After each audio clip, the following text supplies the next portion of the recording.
Yeah. Yeah. Yeah. Yeah. Bronx on the scene, nose to the ground, reads every scratch, every step, every sound. Dust on the boot, mud on the cuff, one wrong move and he calls you bluff. He found a lie in the turn of a face, found a fresh print in an empty place. Tail up high when the story won't blend, he don't bark loud, he just gets close. Damn, sniffing out facts, no room for slack. Truth in the crack, now we don't look back. Bronx tales, Bronx tales, Bronx tales. Chasing truth through the rails. Bronx tales, Bronx tales, Bronx tales. Corruption slips, then fails. Sniffing out facts, uncaging the truth. Corruption on a tight leash, and he's pulling it loose. Hey, hey.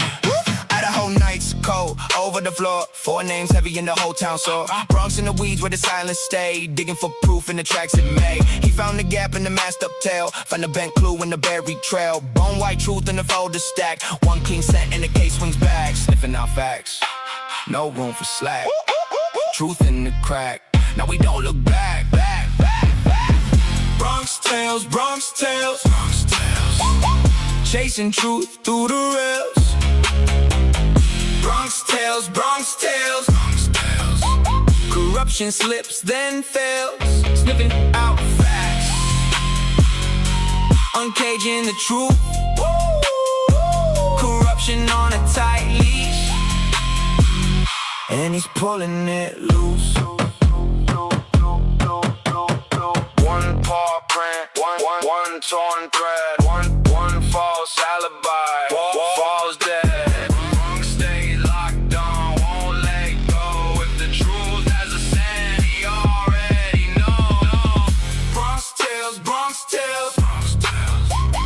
Chasing truth through the rails. Bronx tales, Bronx tales, Bronx tales. Corruption slips, then fails. Sniffing out facts, uncaging the truth. Corruption on a tight leash, and he's pulling it loose.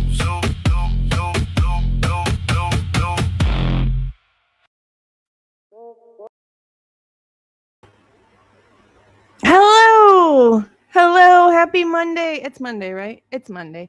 Hello, everybody. How are you? I hope you guys had a wonderful weekend. Can you hear me okay? Let me turn this light up just a little bit. Okay, I look crazy. I'm sorry. I haven't slept or eaten in days, but I'm here, so that's what matters.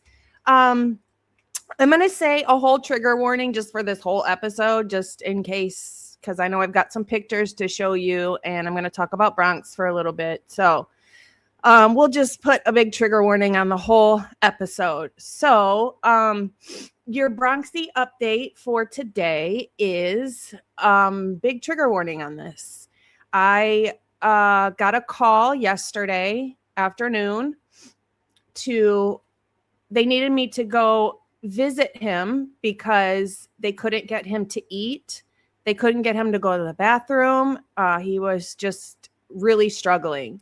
And I don't know why they didn't attempt to make him presentable for me. But when I got there, he looked the most awful I've ever seen him look. He was covered head to toe to tail in his own feces. It was so dried and matted on him that he still has some on him that's like just caked because I can't get it off after like I did 2 baths and a whole wipe down like 4 different times. I still can't get it off. That's how dried and caked on it is. Have you guys ever seen, dogs that are on a leash outside for a long period of time and their like collar is too tight? Or it's just been there too long that they're missing their fur right here and it's all red and nasty. He's got that. It's like a perfect, I saw the leash they kept putting on his neck and he's missing fur right here and it's like a perfect rug burn. So they were obviously pulling him by his neck a lot. His harness was broken. His harness was on wrong. It was hanging off of him, and it was soaking wet and dirty, covered in his own urine and feces.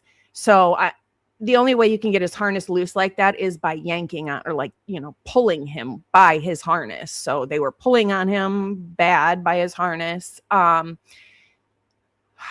I came in, he was like severely depressed. He wouldn't wag his tail. He wouldn't look at me. He just hung his head. It was really bad. It was really bad. There's a couple other things, but that's a good enough description for now. So when he came in, I audibly gasped, and I was like, why does he look this way? This is absolutely unacceptable. He was just soaking wet from urine and drool, and he had some blood on him. He had some other things that were really bad. So I pulled him. I said, discharge him now. I'm taking him home now. When they did call, before I knew what he looked like, the male doctor had told me that his kidney levels were still in the high range, but normal, just high normal. So they did drop, which was excellent. So at least that was good. He's got some stomach things going on, and he still has the edemas on him. We don't know what they're from. So I'm going to have to keep searching and trying to figure out what's wrong and what's going on. I haven't called his vet yet. I was waiting for his vet to actually call me, and then I got carried away with work. So I'll call his vet tomorrow. There's an option to have his lymph node aspirated and sent out for testing to see if he has lymphoma. So I'm going to do that. I'm just going to keep trying to do whatever I can do, because he's still, it's pretty much the same. Oh, I'm pissed. I've contacted lawyers. I'm really mad. I have pictures, and it's horrific. To me, it's horrific. You know what I mean? Like, knowing what he looks like, and I had to pull him from getting care because you were treating my dog so bad. He hadn't been taken out since I had brought him the day before. So kidney issues, and you haven't even taken him out, and he's in there with, lines in and catheters in, and he's got his own feces that he could have gotten a bacterial infection just from that. Anyways, they sent him home with medicine. I've been giving him the medicine. He's been kind of struggling today. So I've been trying to be really attentive to him, and he did get up for a second and roll on his back for me to give me his belly. So that's a good sign, but he mostly is just sleeping and crying. And I don't really trust their diagnosis, because they didn't really give me a diagnosis. And then when I got his paperwork, it said on there, the reason I brought him in was because he wasn't eating or drinking. And that's not true. He drank 3 bowls of water in front of them while I was there. And he had drank 2 at home before that. So there's some like levels and stuff that are off for him. So they didn't even give me a diagnosis. I just know that I could see that his kidney levels had dropped into normal range, although still high, but normal. So that was a good sign. And that's what I was worried about. But now I'm like, is that really even the whole issue here? There's got to be something else going on, and I just don't know what it is. So I'll figure it out. I will figure it out, and we will get him better. He's just not doing so good. But I couldn't believe that on Saturday I paid $2,225. And then when I went to pick him up, I paid $1,976.47. And you couldn't even clean my dog. Pissed. There were like 10 families in there. And when I came out, I was like, this is unacceptable. Do not leave your dog here. I was like, look at him. Look at him. There was a couple outside that were laughing because he couldn't stop going to the bathroom, because it had been over 24 hours since he had been to the bathroom. And there was a couple outside that were giggling of how much he was using the bathroom. And I was like, I know you don't know the circumstances, but this shit is not funny. He's here for kidney issues, and they haven't taken him out in 24 hours to go pee. So yeah, that's what's going on. I guess I don't know what's going on. I changed his diet, so we're, everything's just new medicine. I'm not a fan of medicine, but he had like a bacterial something when he was like 6 months old or less, and it caused like an edema on his back. And the medicine they gave him back then helped. And it's actually the same medicine now. So I'm hoping that it'll help. No, it's not anything thyroid, or at least that's what they said. But I'm going to keep doing tests. I'm not going to give up until I figure out what it is. And Bronxy's back to normal. So yeah. Yeah, I wish I could. It's already gone through, but obviously going to see what I can do to, get something back or whatever, because ridiculous. It's taken him up to just within the past hour for him to not be so depressed. And that was because of the way he was treated. So obviously, yes, he has eaten. He's eaten twice today, actually. The issue wasn't really so much not eating or drinking, because I could get him to eat. It took me a bit, but I could get him to eat. But for them to say the only reason I brought him in was because he wasn't eating and drinking, which was not the case at all. They didn't list anything about the lipoma or not lipomas, the edemas or the kidneys being super high and, thinking there's a failure going on there from, other vets. And what else did he have? His super high fever. And then the stomach issues, they did a bunch of tests on his stomach. And that's the reason they wanted to keeping him, was because his stomach wasn't functioning properly. So yeah, they didn't list any of that. Just, oh, he's not eating or drinking. Well, that's how you get away with doing bull crap, when you put things down that aren't true. Yeah. So yes, it is great that he is eating and drinking. That is a great sign. I did take him for a walk twice today. He is very, very slow. He'll sit here and pant, and I have it freezing in here. So it's probably pain. It could be the medicine. I'm kind of trying to give it like maybe 2 days or 3 days and see before I get all riled up with the vet and everything and take him for more. Anyways, that's where we're at. He's here. I'd rather have him here than there. So he's more comfortable here at least. And they knew they messed up, because the way the one doctor was talking to me, it was like she was talking to me like I was a child, like, oh, honey, don't worry. We're going to clean him up. I said, he should have been clean. You should have been cleaned him. Are you kidding me? I could not believe the way he looked. And then when I pet him, he's got clumps of fur coming out. I'm like, oh my God. Just his face when he saw me was like, I can't believe you put me here. So now I feel guilty, just trying to do what I can and do the best and get him care, but can't trust other people is the problem. So yeah. There is not another emergency vet. Nothing open on weekends. That's the only place. And that's why they can charge $4,000 for 23 hours or whatever it was. Yeah. So when I paid on Saturday, I thought that was the whole payment. No, almost double that. Just crazy. So I am so thankful that you guys are here. I'm so thankful to have you guys in my life. I'm so thankful that when I'm not having a good day, I can pop on here and we can talk Idaho, because I need something to do with my brain. So thank you for listening to me. Bronxy appreciates you. He's back there.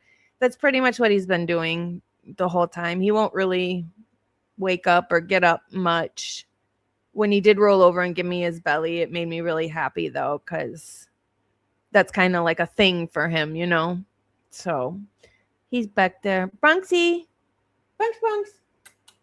Hi, baby. Hi, baby.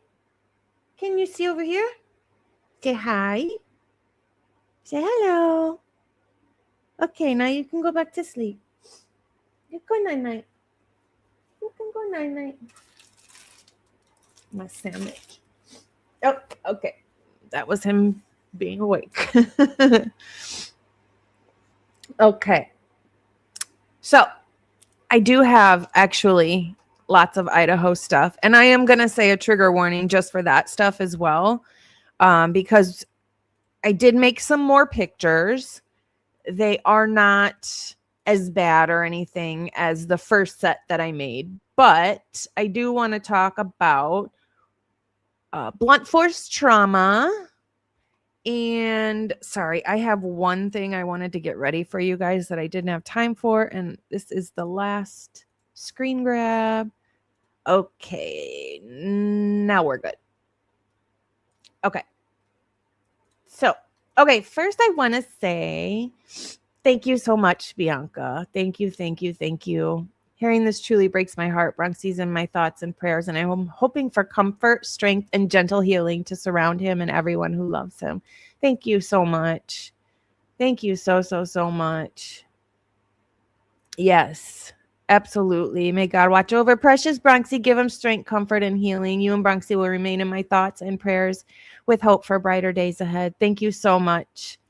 I hope so too. It just, this has... I said I wasn't going to cry today, but this has broken my soul.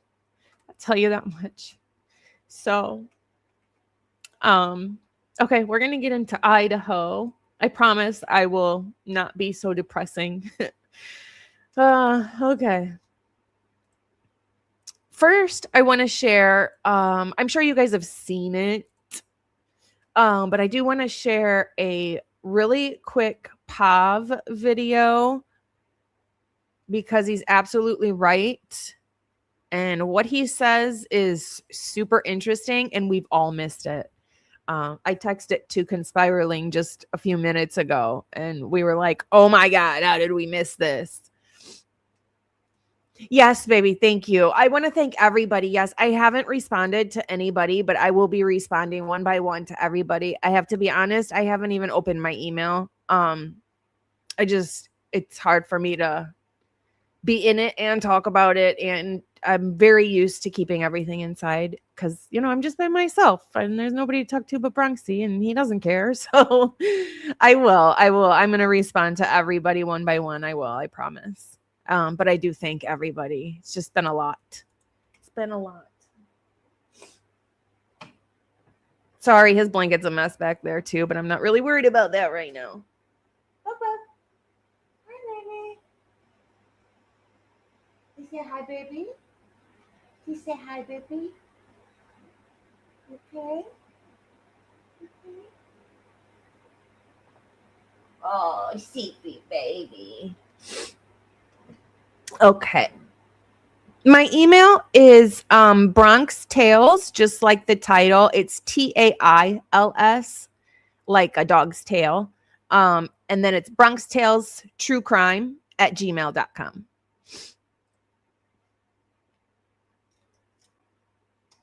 Michelle, you're absolutely right. And I had no idea. I knew that you guys were here. I knew that we all, felt like a big community and a big family. But when something bad happens, you realize who's there for you and who pulls through. And it was you guys. And I don't even have the words. I just don't feel like there is words that are strong enough for the way that I feel, the way you guys showed up for me and for Bronx in a time of very serious need is, I never thought that I would have that in my life and people like you in my life. And it's way past a online friendship, right? It's way past that. It's like you guys are like family to me. Seriously. I enjoy getting on here. Every time I get on here, if I could do it every day, I would, just to chat with you guys and see how you're doing. And I said this on Saturday, and I want to make sure this is very clear to everybody. if you guys have something going on and you need help as well, reach out. It's not just because my face is on the screen. We are a family. We are a team. We are friends. We have each other. We are a community that actually has each other's. I would never see this from the guilter side, which is crazy. Like, this community has the best people on this planet. So it's crazy to me when people say like, oh, pro-burgers are, the dumbest people. They're the worst people. They want to set a killer free. In my eyes, the people in this community are the most thoughtful, respectful, generous, kind, loving, giving, any positive words you could think of. That's what this community is.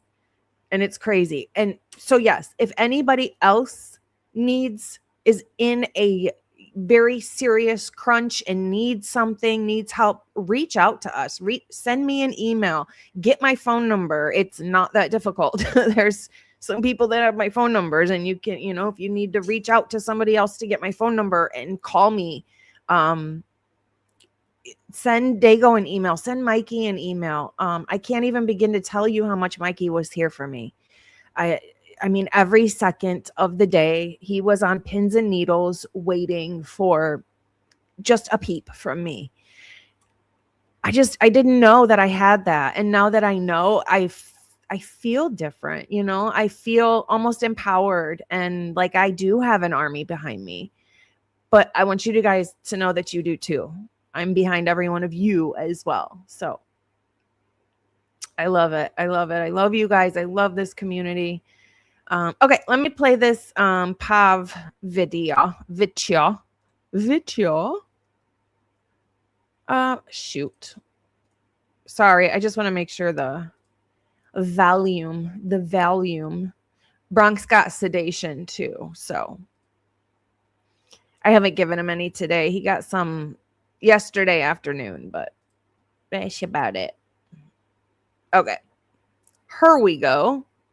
You guys might have seen this. It's a newer one from today, but it's very important. This one little thing that he says. And that could be off because obviously I was still a little bit drunk. I just woke up. I don't remember fully. I don't want to tell you that I saw a guy holding a gun, but I remember like what I think I remember was like this item. And it was like what I explained. It was like, it looked like, and then she gets into the description. This like cylinder little thing that was skinny like this, like about this long. And then it went like a triangle almost at the end, which we've already identified. It was likely going to be a triangular folding stock on the end of whatever type of firearm it was. I was dead set on the SKS, but now I believe that we are going to zero in on a shotgun. And I remember one of the cops saying like a bow or something. I can't remember something about that. And it was like the bow and arrow kind of stuff. Sure, Dylan. Where was it when was he holding it? Where was it? I don't know. I think it was lower, or it could have been higher, but it's in his hands. Yeah. When I remembered it, it was like when I saw him, I thought firefighter. Like because of what Bethany said, firecrackers. So I was like, okay, firefighter. Like maybe he's like holding it to take out the fire. But when I thought about this, fire didn't even like occur to me like it's a bad thing. Like I never thought, oh, fire, which this is off the subject of what he was holding. But this is why I say the people that don't want to pay attention to the words of Dylan Mortensen will always be so far behind in this case. And they will always not be able to understand how fine details matter. Here's why. When I saw him, I thought firefighter because of what Bethany said, firecrackers. So what Dylan is saying right here is when she saw the person, she had already talked to Bethany. Do you catch that? How is Dylan making all of these texts and calls because she saw a figure clad in black in the house that she thought was a fireman? How is she doing that if she hadn't seen the figure in the house yet?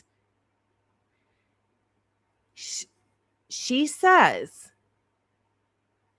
I thought fireman because Bethany called and said she heard firecrackers. So when those texts are going on with her and Bethany, she hadn't seen the guy yet. How is that possible? How is she freaking out about this person in her house if she hadn't seen him yet? She only said fireman because she had already been talking to Bethany, and Bethany said firecracker. What the heck? So she hadn't even seen him yet. So this doesn't make any sense. This is absolutely wild to me. Absolutely wild. I thought firefighter because of what Bethany said, firecrackers. So I was like, okay, firefighter. But that means, because she only said she saw him once. So that means she hadn't seen the guy until after she had already been going back and forth with Bethany. That is crazy. That's wild. Because then what is she texting about? And what is she screwed or scared about if she hadn't seen the guy yet?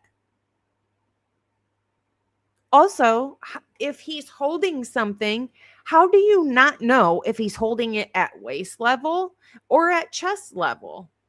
How do you not know? I think, she says, I think. No, you should know. You shouldn't be thinking. You should be knowing. This is just wild. Because Bethany had already told her about hearing firecrackers. So she's admitting that when she saw him, it was after the call about firecrackers, which tells us exactly what was said on which call and when Dylan likely saw this person. There are only 2 calls made between Bethany and Dylan. Bethany called Dylan at 4:19, and the call lasted for 24 seconds. If when she saw the guy, Bethany had already told her firecrackers, so that's why she thought firefighter, that means on the 24-second call, Bethany called Dylan and said, I think I heard a firecracker, probably a gunshot, because of what Bethany said. That means the 4:19 call was Bethany calling Dylan and telling her about firecrackers. And then Dylan called Bethany back at 4:20 and 20 seconds.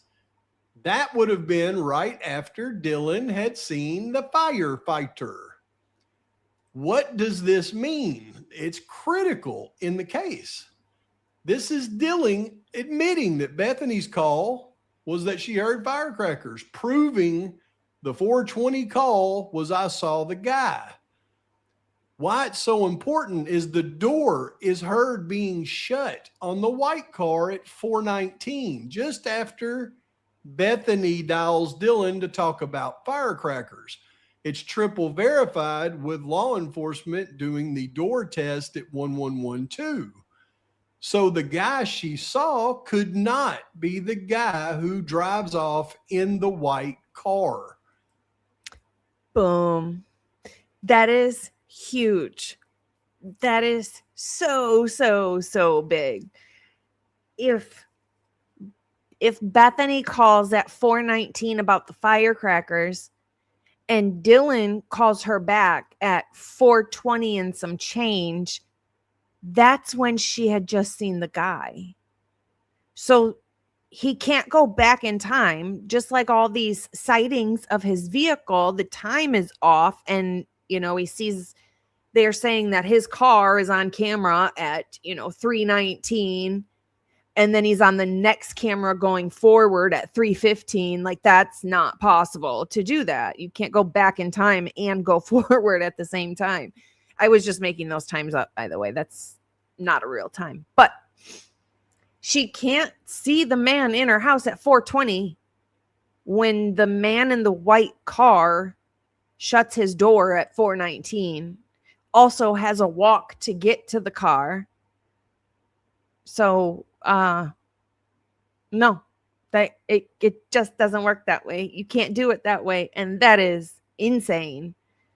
That tells you right there that whoever was driving that white car wasn't the man she saw. I'm not saying that it's not part of the crime, because it could be. I'm just saying it's not the man she saw, and it's surely not Bryan Kohberger. I think at this point, we're so far past the one perpetrator. It's so beyond obvious that there's more than one, and we're so past it being one weapon. It's so obvious that there's more than one weapon and more than two weapons. So I just wanted to play that little bit because both of those are important. The whole firecracker thing, and Dylan saying, I thought it was a firefighter because Bethany told me she heard or saw firecrackers. Okay. And then the timing of when she saw the man, made the calls, and the car door shutting for the white suspect vehicle one is just not possible. You can't go back in time. So I just want to make sure everybody heard that one, because that's crazy. But what I do want to share is, okay, let me move this over first. Firstly, we'll stop that one. I want to share I'm going to share some pictures. Oh, I missed that. What the heck? Where'd it go? Oh, here it is. Aw.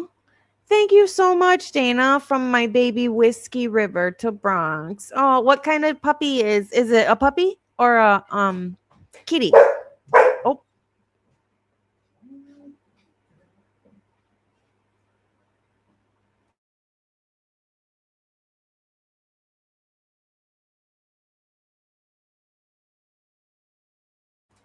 Sorry. Okay, thank you. So is baby Whiskey River a kitty or a puppy doggy? And we thank you. And Bronxy says thank you. I think you just heard him. My friend is here to take him out for me and take him on a small potty vacation. A small contribution for Bronxy boy, sending prayers and positive vibes for healing. Thank you so much. Thank you so much. I really appreciate you. Stealthily Kelsey. I love that name. It's like a tongue twister. Oh, look at your pretty kitties. I'm late listening to you talk about Sweet Bronx. Freaking disgusting how they treated him. I'm infuriated for you. I'm so sorry you both had to go through that. Sending my hugs, kisses, and love to the handsome boy. Thank you so much. You guys are so sweet. Jen says, we love you so much, Bronx. You are the bestest boy. We send you and Logan so much love, healing, and light. Thank you so much. Thank you, guys. Oh, and it is very helpful because I had to go out and buy Bronx a new harness because they had broken his. So to take him home, I didn't even have a harness for him. I'm like, what the heck? Okay, so I'm going to show some pictures. These don't really need a trigger warning, but trigger warning just in case, just because they're pictures. I just want to talk really quick about the stomach contents.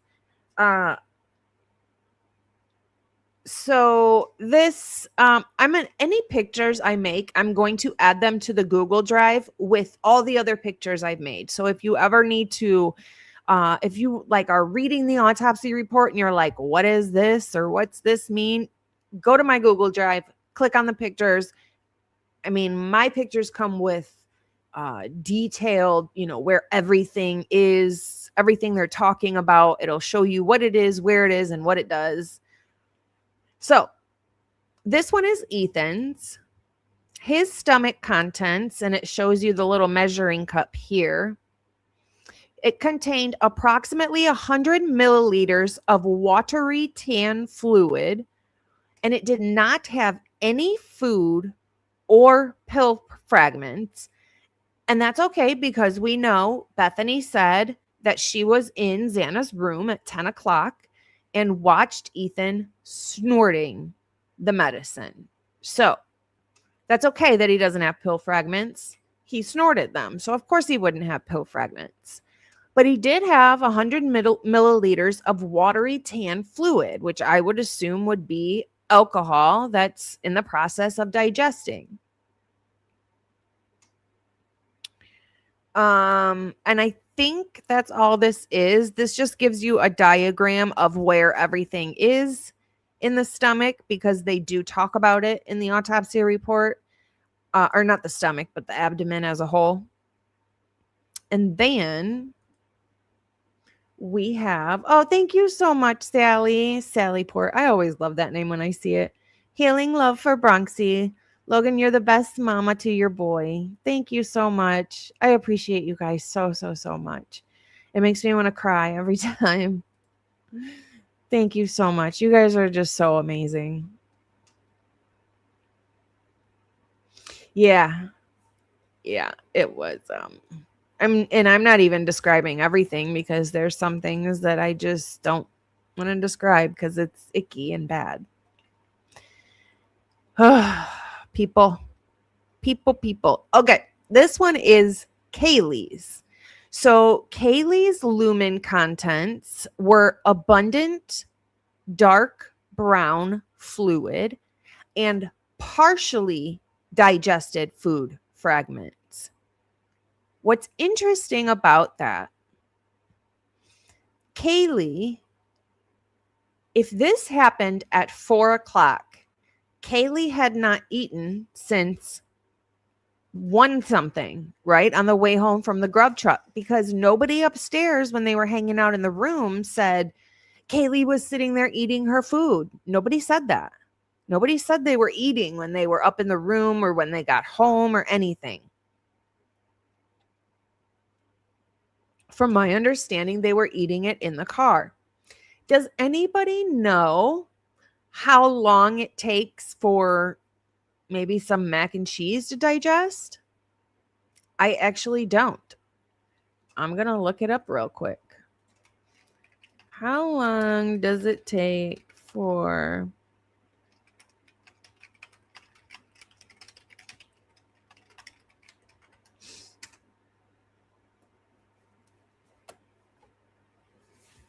Are you guys ready for this? This is a pretty big boom. 30 to 60 minutes, and it'll be completely out of your stomach. If Kaylee had partially digested food, she did not die after 4 a.m.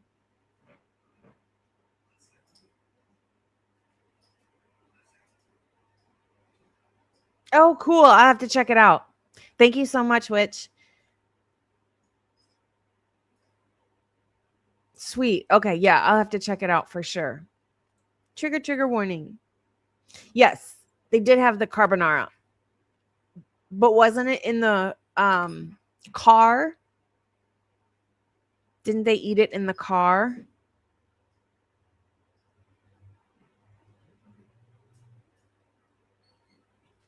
Mac and cheese is fatty. It takes longer to digest. Let me ask. Google said 30 to 60 minutes. Let me ask.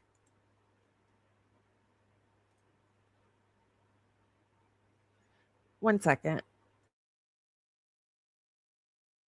Sorry, I muted myself. 1 second. Let me get Bronxy to go out. Just give me 2 seconds.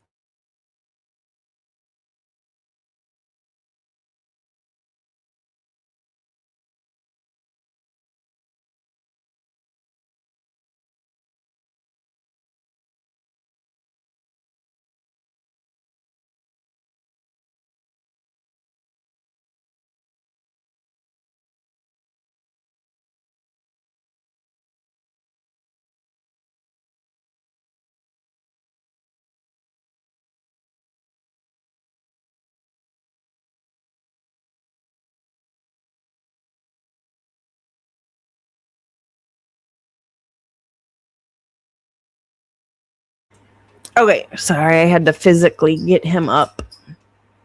Okay, Witchy, what are your thoughts? What are your thoughts on timing for some carbonara to be digested? Now, from my understanding, and I could be wrong, but from my understanding, they didn't eat the whole thing of carbonara.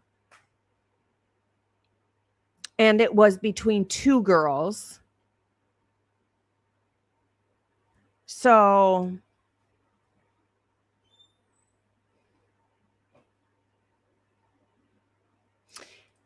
it's, yes, and this is an excellent comment. I'm referring to the physical effect of just emptying just the stomach, not fully passing through. Thank you for that, because you said it better than I ever could. Just the stomach cavity, not the intestines, not the anything else. It says macaroni and cheese typically takes about, obviously it's going to be different with different amounts, but from my understanding, I don't think, I mean, they split it. So it's not like she overindulged in it, I don't think. Even if she ate the whole half and Maddie ate the other whole half, it still says it would take about 30 to 60 minutes just to leave your stomach area, although full digestion and absorption of the fats and carbs can take several hours moving through the digestive tract. But just to leave the stomach,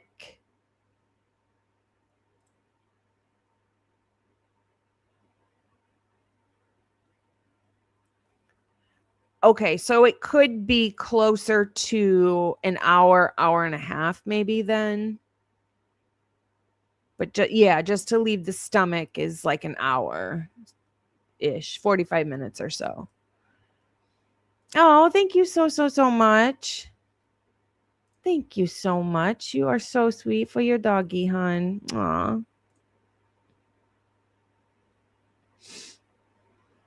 Okay. Wait.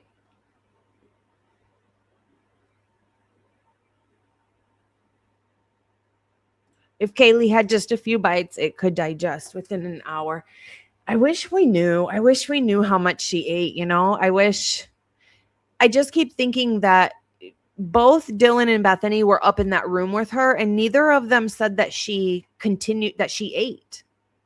So did they eat the whole thing in the car? I don't think so, because it was not in the garbage. It was on the table, right? And I could be wrong.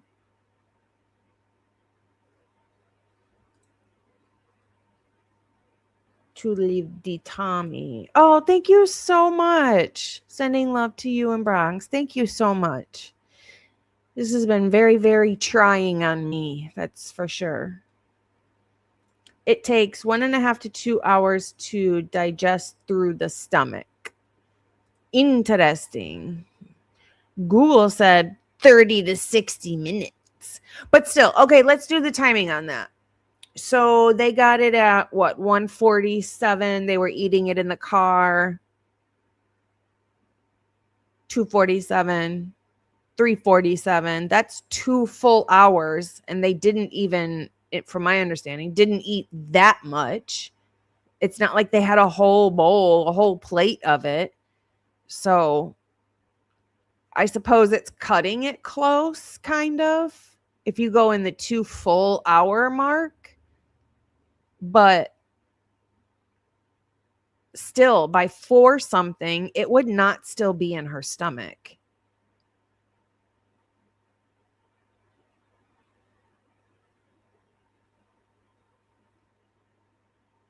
That's where I was going to talk about too, is why can't they tell us what it was, especially with Xana?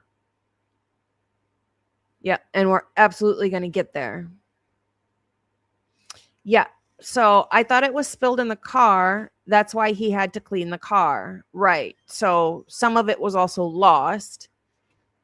They didn't eat the whole thing. Some of it was lost. Maddie ate half of it.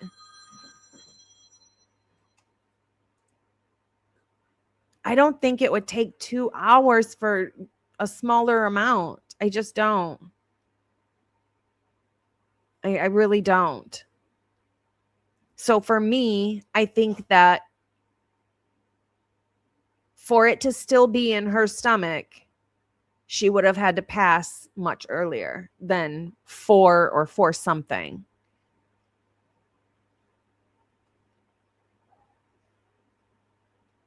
Yes.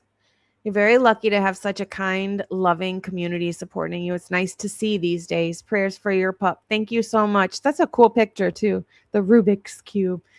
Yep. We definitely are so blessed to have each other.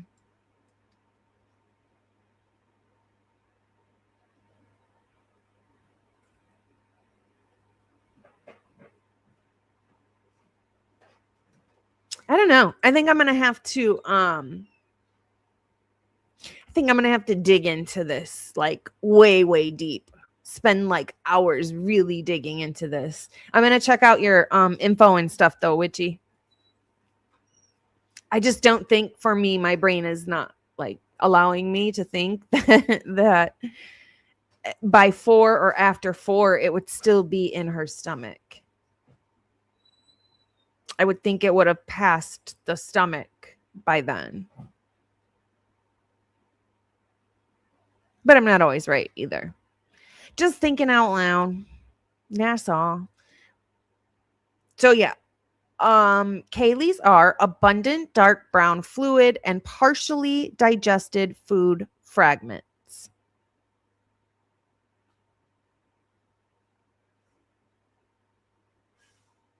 I don't understand why they can't say what kind of food they believe it was, especially when you know what their last meal was. A lot of people, when they pass, most people don't know what their last meal was.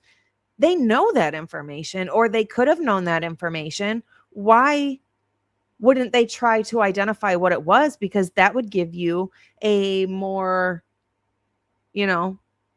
roundabout time frame of the time of death. It's crazy. I think so too. I definitely think that. And the reason I think that is because reading this and thinking on the path that I'm thinking, the 2:54 or 2:53 or whatever it is time that her and Maddie's phone go dark is just screaming in my brain. There's no way Kaylee was up laughing, dancing, singing, playing music and didn't ever touch her phone, especially after trying to get a hold of Jack so many times. Let's say she did set her phone down and leave it there and go down into the living room and was playing with Murphy and dancing and laughing and having a great time and then went to go upstairs. Don't you think that at some point in between 2:54 and the next hour and 10 minutes ish, she wouldn't have checked to see if Jack called her back? Or would she just leave her phone behind after we see how often and how much she is on? I mean, she is, that thing is glued to her hand and her eyes are glued to that phone. I just don't see it. I don't see her not touching the phone at all.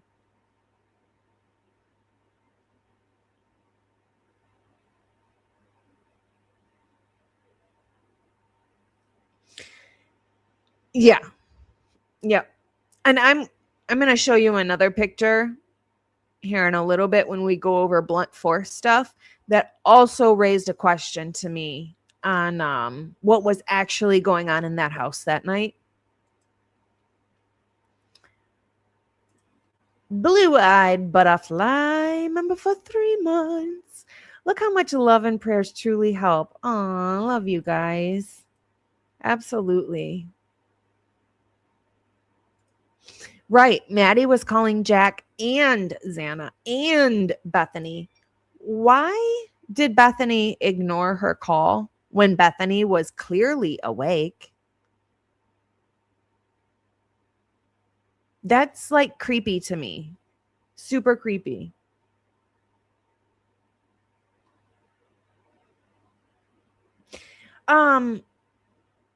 Was there any evidence of the grub truck container the carbonara came in? And I thought there was. I've heard two different sides. I haven't actually seen it with my own eyes. I might have, but I don't remember. Somebody told me it was in the kitchen. I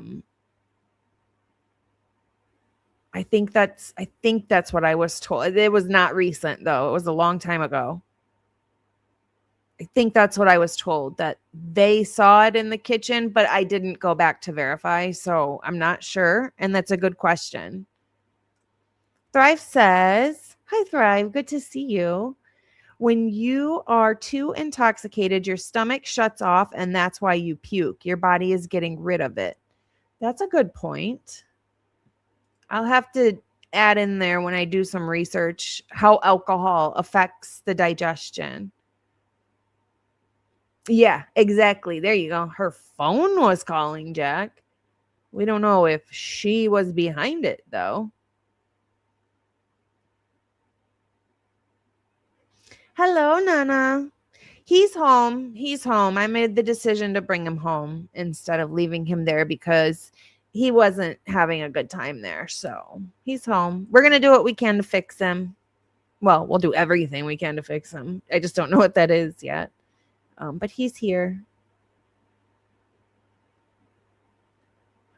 Wait, where's Ro?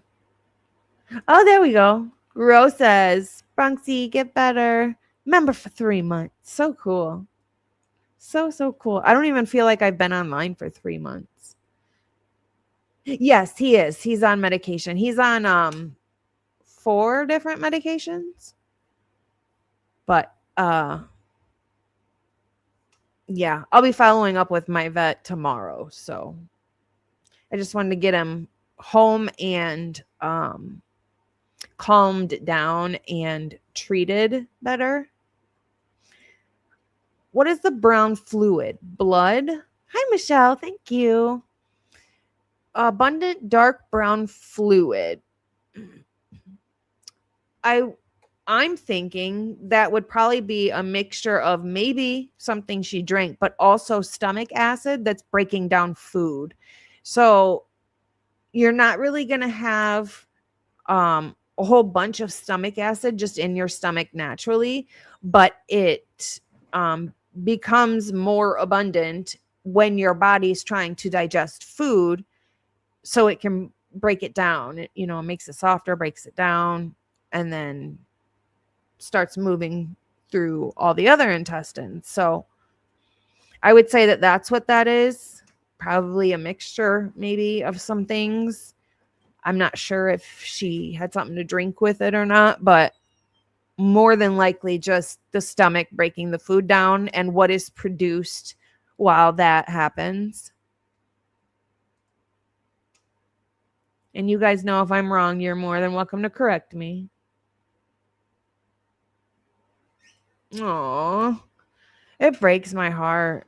It breaks my heart. I'm really struggling with the fact that the dogs that can't get emergency help because nobody can afford it. So what? They just sit at home and struggle and are in so much pain and get nothing, no help, nothing. That's what I'm struggling with too. Yeah. Yep. I can't think about it. I just can't.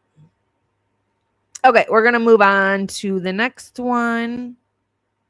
Maddie's stomach contents also had partially digested food fragments. So maybe it was still in there, but I don't know if it should have been. Hers was thick green brown fluid with partially digested food fragments. And again, I think that food probably should have been out of the stomach by then. But let me do more research and I will come back and let you know what I find. And yeah, green.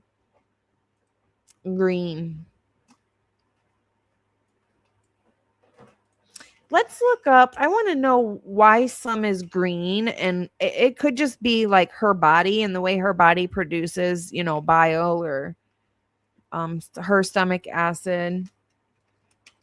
Oh, what is the difference?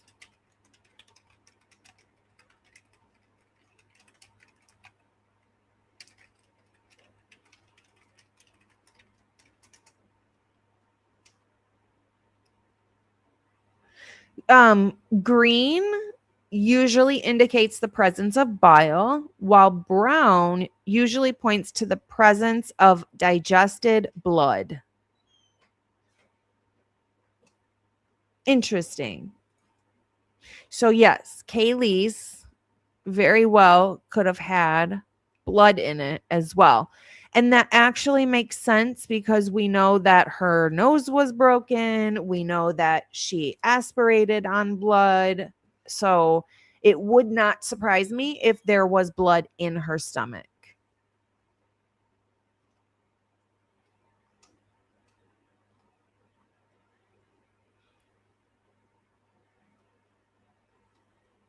And then last but not least, Xana.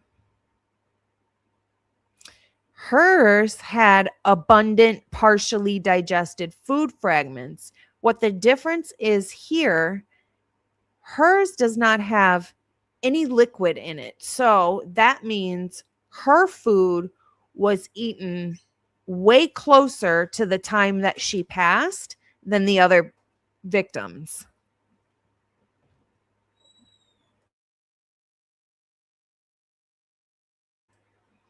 So yeah, her food was eaten much closer to the time that she passed than the other victims because theirs was already super processed.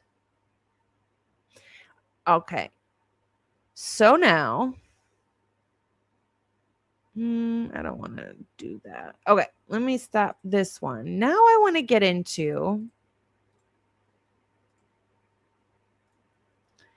the blunt force injuries. So I'm going to say a trigger warning just because they are injuries, but they're not as bad as like the first set of pictures that we did. But nonetheless, injuries, so trigger warning. So I want to talk about just the blunt force injuries because believe it or not, and we haven't really talked about this, the only person who did not have blunt force injuries was Maddie. And I don't know if everybody knows that. We're going to start with, let me refresh it. Ugh, this drives me nuts. Nutso, I tell you.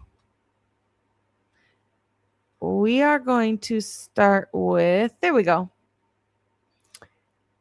Ethan's blunt force injuries, what is considered his blunt force injuries, but also what is listed as his blunt force injuries.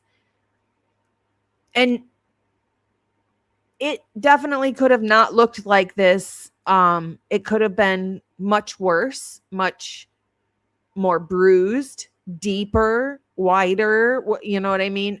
This is just kind of a basic scale of where it's at and the dimensions of it, but it very much could have looked much worse than this in real life and probably did, because we need to keep in mind that in these pictures, they don't show swelling. They don't show broken bones. They don't show the blood. It's going to look much worse in person.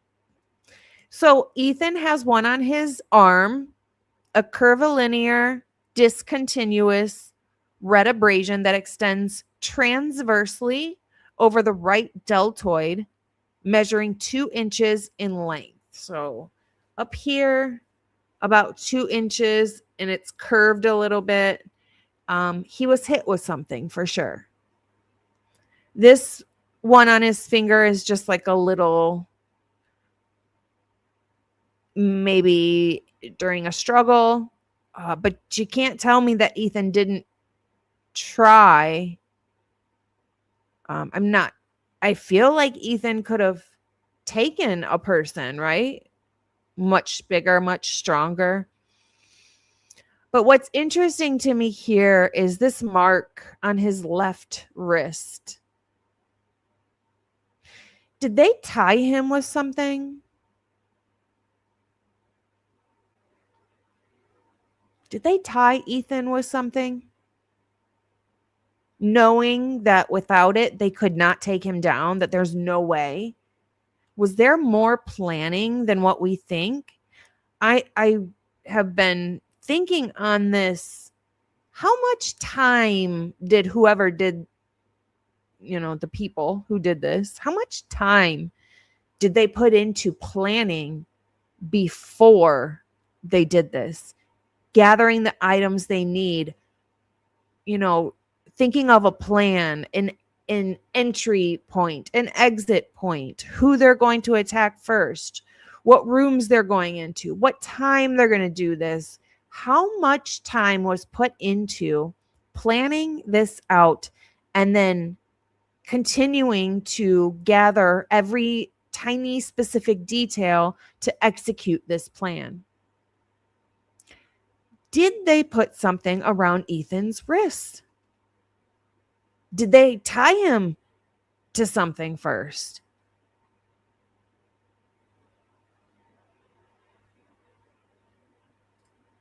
Interesting. Because that's a strange spot for Ethan to have a contusion at, right? Especially from people that are just knife wielding, just like we're told, just one knife wielder. Where would he get a type of wound like this from? And like I said, this is just a faint mark on his wrist, linear, so long, 1/2 inch red contusion on the top part of his left wrist.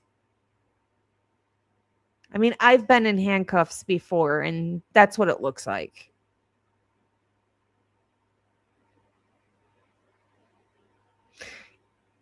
I'm just, yeah. I thought about that too. I thought about zip ties too.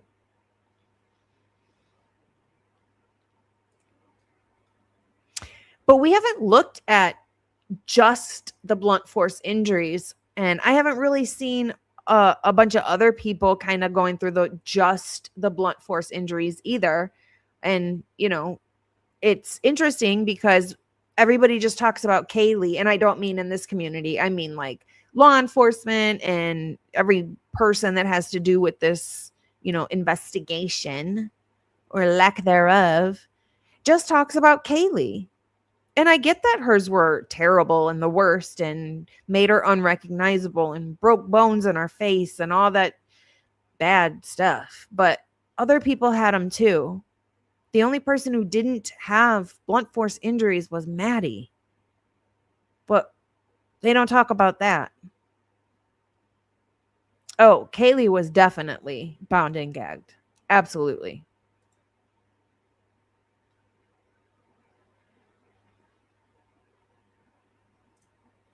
But the wrist looks like it was done the same way as the shoulder.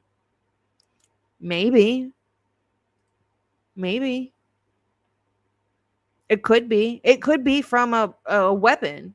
Absolutely. I'm just saying, sometimes got to think outside the box. Could it be something else? Could it be something else to where he was tied or held down or still with something?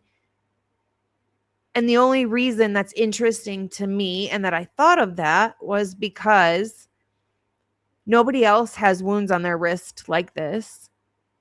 And he would be the only one that you would need to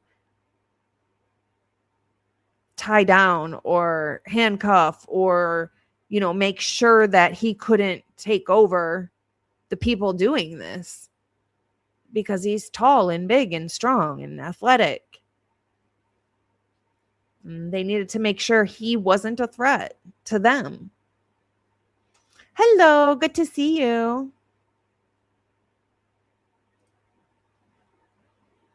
Oh, yeah, absolutely. Well, Maddie did a little bit because Maddie has defensive wounds on her hands, at least. I'm not saying she like fought back in that sense where she, got up and was hitting and kicking and biting and screaming. And I'm not saying that, but she did have quite a few defensive wounds on her hands.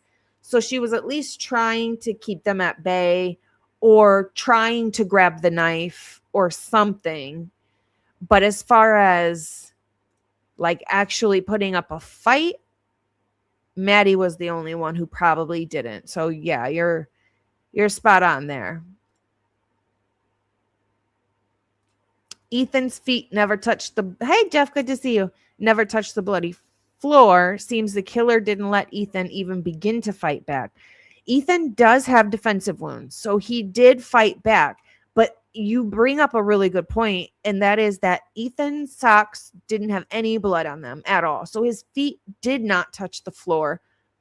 And that's what they want us to think. That's what they want us to believe, which is fine. Maybe he didn't. Maybe he didn't get a chance to get onto the floor because he was held down and handcuffed or tied up or whatever happened.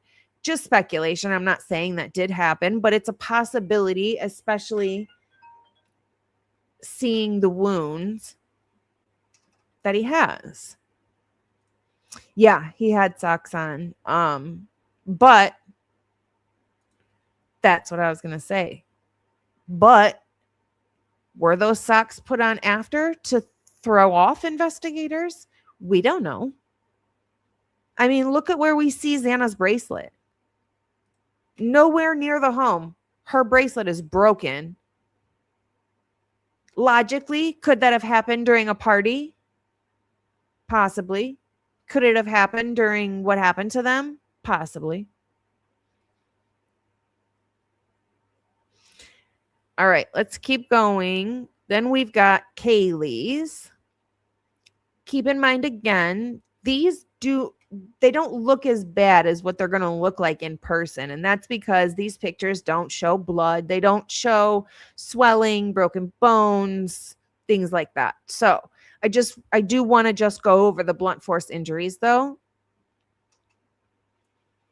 We know that Kaylee was, and it says right in the autopsy, there was an object that was put over Kaylee's mouth and held there with force for a period of time. We don't know what that is.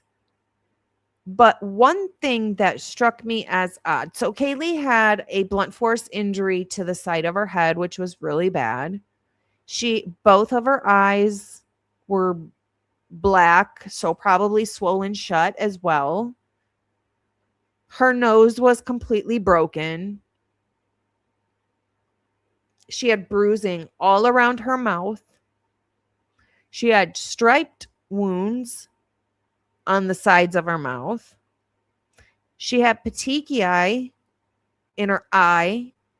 But what's so interesting to me is she had petechiae in her mouth, in the roof of her mouth. That is strangulation. To have it in your mouth, that has to be strangulation.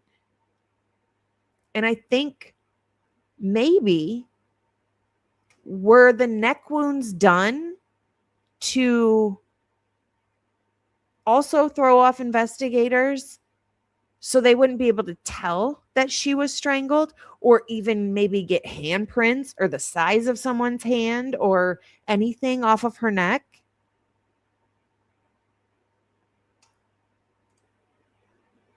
I don't know. Either or, because it can happen during both. But to have it in the roof of your mouth, I would think that would be more than just choking. Because when I think choking, I'm thinking of her like aspirating on blood. And I'm not sure that would cause the petechia in the roof of the mouth. Because she's got it on her mouth as well. I don't know. That just caught my attention that it's in the roof of her mouth as well. Yeah, there absolutely are. I just think of the petechia in the roof of her mouth that is just bothering me so much.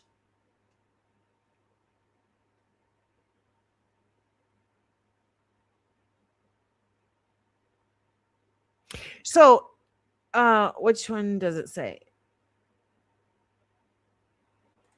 Do we know what kind of knife sharpener Bryan purchased? Well, we've had no proof that he purchased anything. I did FOIA it. So I FOIA'd I want to see the receipt of the Amazon purchase and anything that goes along with that. I have not gotten a response yet. So I put it in a couple weeks ago. I'm pretty sure. I'll have to go back and look though.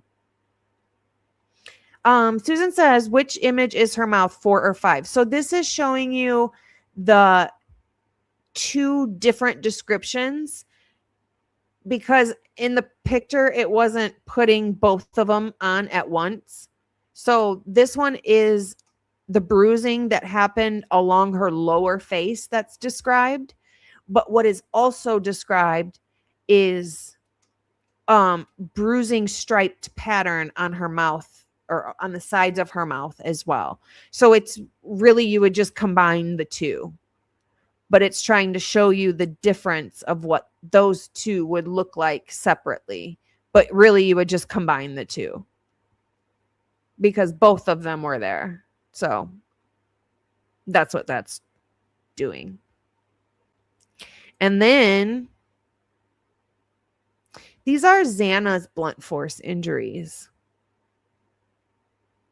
Xana had a big blunt force I don't know what she was hit with on her rear. Right.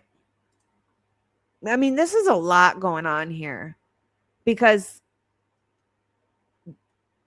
it's not just one person with a knife. It's just not possible. Look at all the blunt force injuries that went along with it. That's a separate weapon. We've got separate weapons for wounds, different knives for wounds. We've got a different object for the blunt force. A person doesn't have that many hands, and you can't hold all of them at once and fight, and it's just not possible.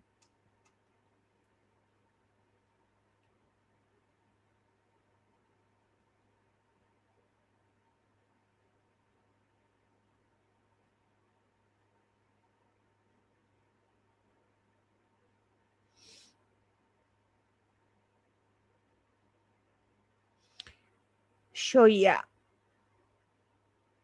Xana had punctures. We know she had a puncture on her back. She had punctures on her arm, but she also had a puncture in her left breast, on her toe, and on her leg.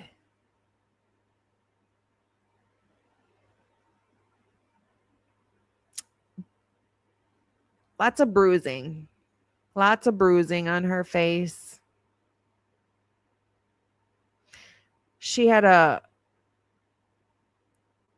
hemorrhage in her lip.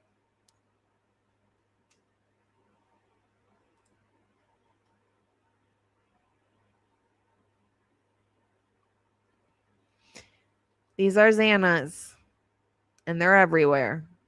It's, her forehead. It's her eyebrow. It's the other side of her face. And then on top of these, then she had all those cuts and everything. I'm curious. I would think they would be able to tell what came first, the blunt force or the cuts. You'd think you'd be able to tell. So those are the blunt force injuries for all three of them. I want to point out something really interesting that I found today. Whoops, not that. Is this the autopsy? No.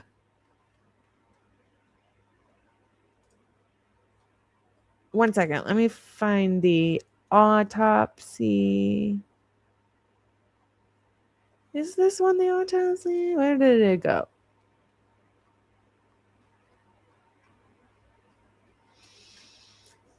Oh, here it is. Okay. Let me move it over so I can share it.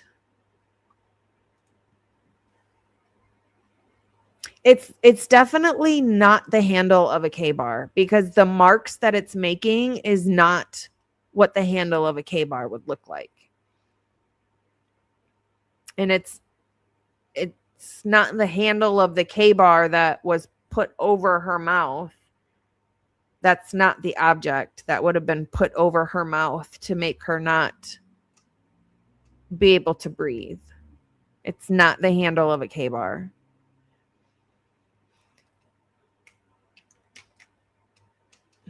No, this one. Okay. I found something today. And it's interesting to me because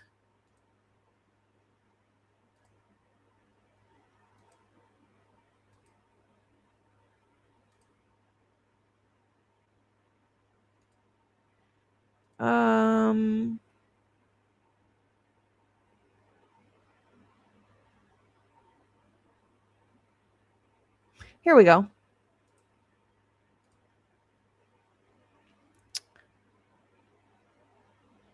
Is it these?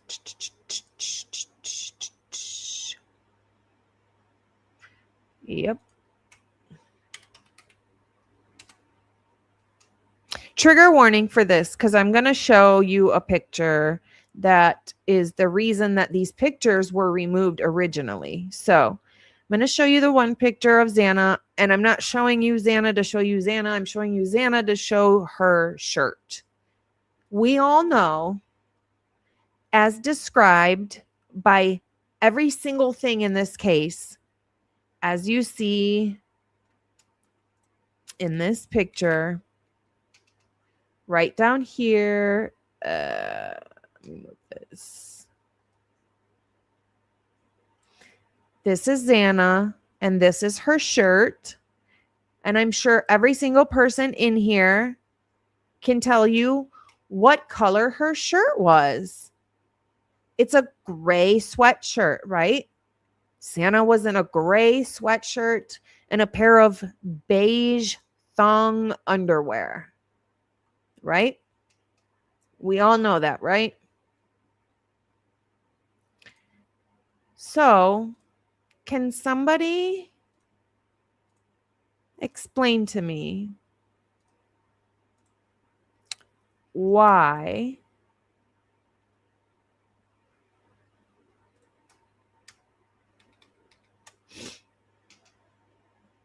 in the autopsy they received Xana? The body is received clad in a blue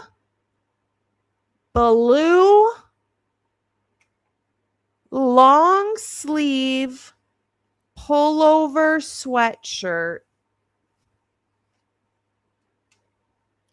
and a pair of tan thong style underpants.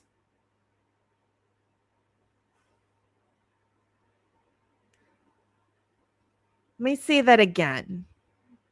Everybody knows Xana was found in a gray sweatshirt,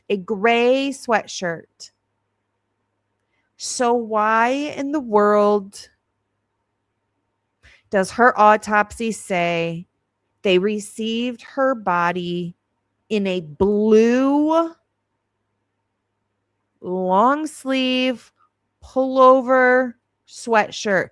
I'm not even so sure that the gray sweatshirt she had on had a hood. But they're saying she was received in a blue hoodie. A blue hoodie. That's insane. That's absolutely insane. Thank you. I'm like, this is a big deal. Anything you look up that talks about Xana and what she was found in, it says gray sweatshirt. Right here.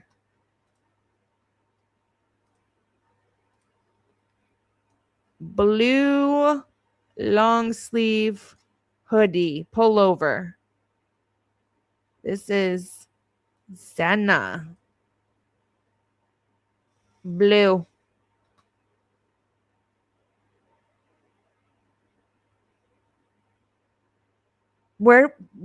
How did Xana change her clothes? Like, right. Yeah. Bethany's saying Xana had on black.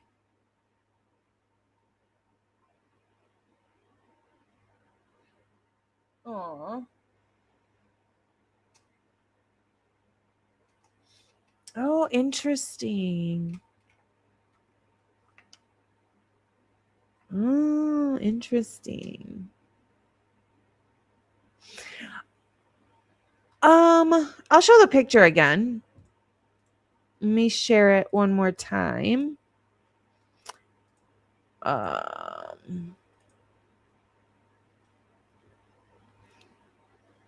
is crazy. It's so funny that all of us can look at the same picture and see different stuff.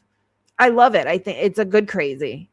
It's like we all have our own thinking, you know what I mean? I think it's cool. I don't see, this is just me.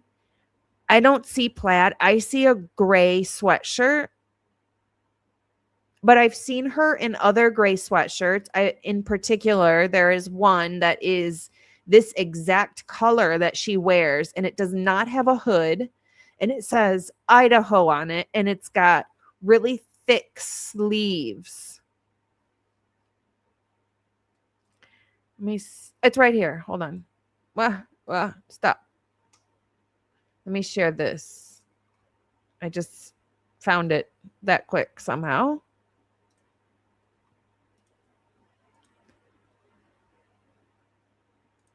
There we go. I believe it is very possible that it is this hoodie, or not hoodie, but sweatshirt. And this sweatshirt doesn't have a hood at all.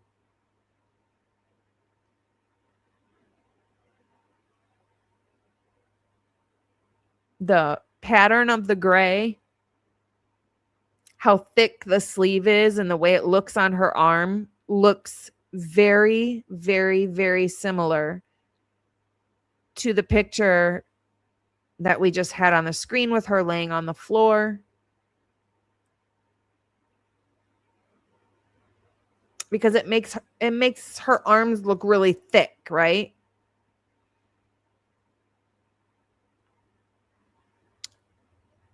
I'm not saying 100% it is the same. I'm just saying, to me, it looks very, very similar.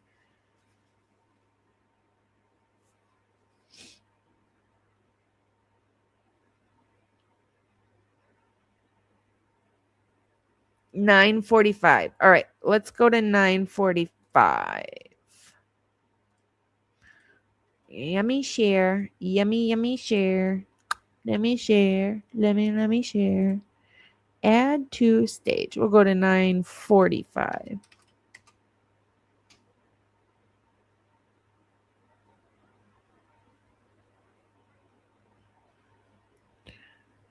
In what mirror? I don't see it.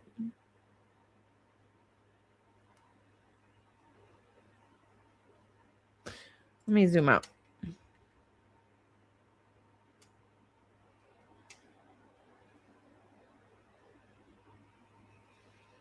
I see it a little bit there.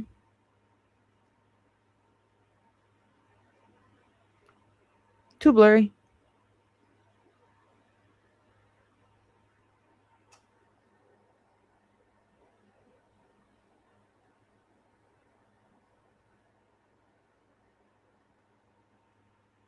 Ew, what is that?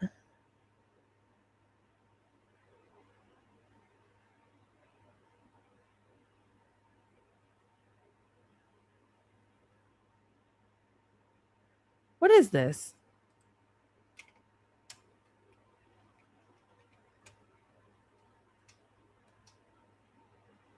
Sorry, I'm kind of live digging. What is this in the mirror? Do you guys see this? Right here in the mirror. What is that? Right. I mean, it looks like a leg and somebody's standing up, but it looks like it has cuts all in it. What is it? What part of the body is it? I don't understand. My brain is not braining.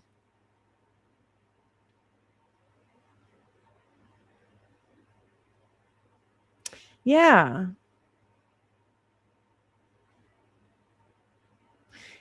It's weird though. Like, how is that an arm?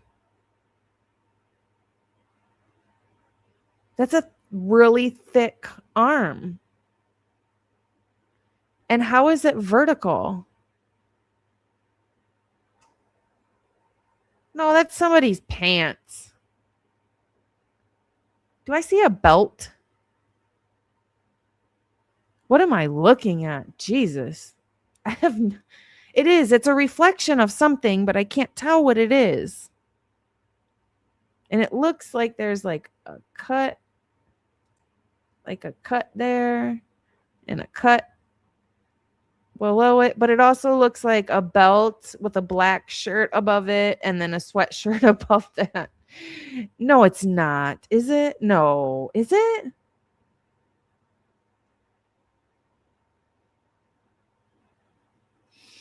My thing is it an officer standing there taking a picture and it's their reflection? But then how would they have blood on them like that?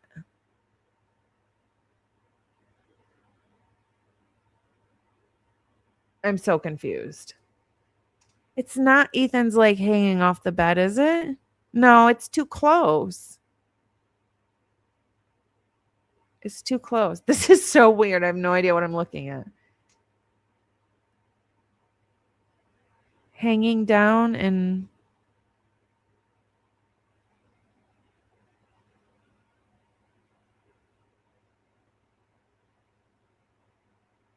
what in the world? I promise you I see a belt that's going through belt loops though.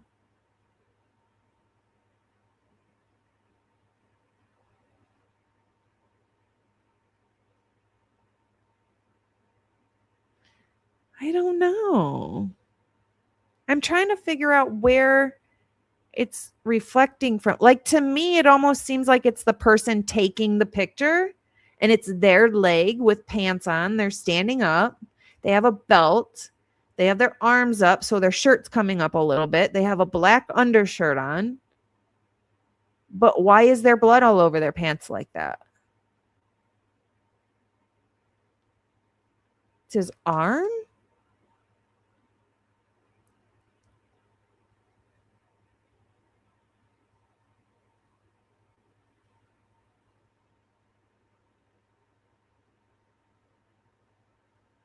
I'm so confused.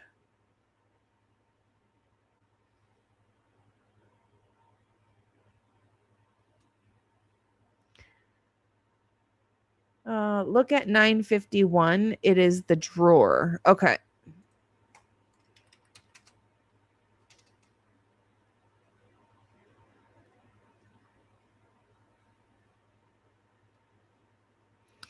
But okay, I can see that.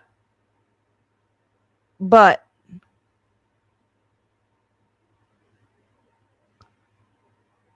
What the actual heck? But where did all the blood go then? Because there was just blood on that.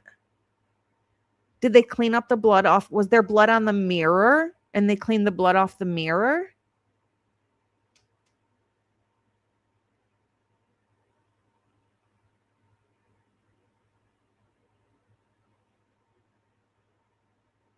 $9.53 and then $9.45. Okay. $9.53. Okay.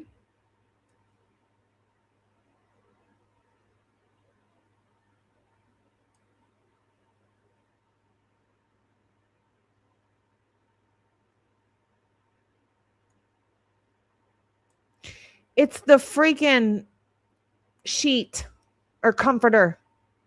That's what it is. It's the dang comforter. Yep. That's what it is.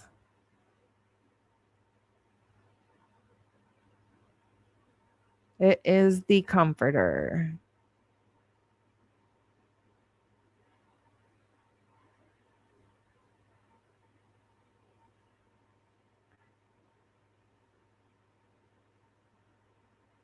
Sorry, I'm just kind of looking at. Yeah, that's what I struggle with, Witchy, is the fact that there's not one timestamp on any picture at all. Speaking of pictures, let me see if I got the FOIA today.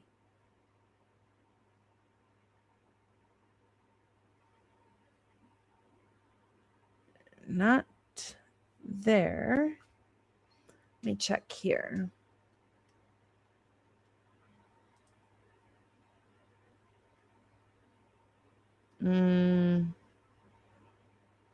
Nope, not yet.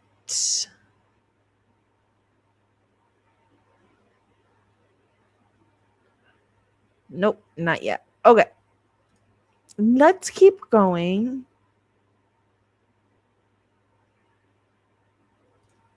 Yeah, speaking of which, I want to show you guys something else. Okay. So I want to get into some of the things that Dylan has said that does not make any dang sense. And just to, I want to leave what we were just talking about, but just keep in mind that Xana was absolutely wearing a gray freaking sweatshirt. And they said she was wearing a blue hoodie in the autopsy. And that's crazy. Okay. Okay. So I made a picture. It's not exact. It's just a quick, hey, make me a picture of what Dylan possibly saw down the hallway.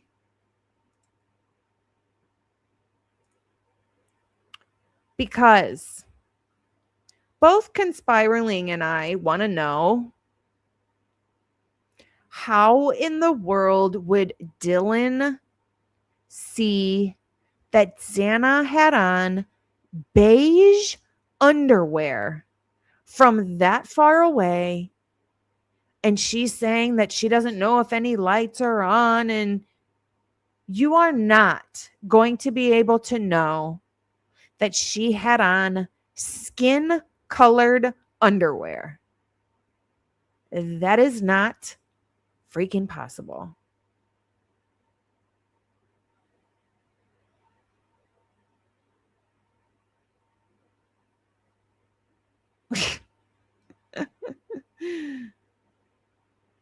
Yeah, absolutely. She would look like she's wearing nothing. She would look naked. You would not be able to say from 20 feet down a hallway, not knowing, we don't know if there's lights on or not or what, even if there were lights on, you would not be able to know that she had on beige underwear, skin-colored underwear. And in this picture, you can see the underwear because I put white underwear. And you can barely see the white underwear. from this distance. And these are bright white underwear. Could you imagine if they were the same color as her skin? You're trying to tell me that Dylan could tell that they were beige underwear? Get out of here. Get out of here. There is no way. No way.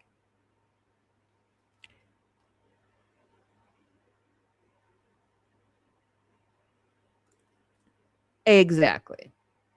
If Dylan could distinguish what Xana was wearing, that she had on beige underwear, and not to mention, I'm sure her beige underwear were covered in blood. I mean, look at her sweatshirt. Her sweatshirt is covered in blood. You can see little pieces of gray sticking out, but it's covered in red blood. There is no way that her underwear wasn't covered, saturated in red blood.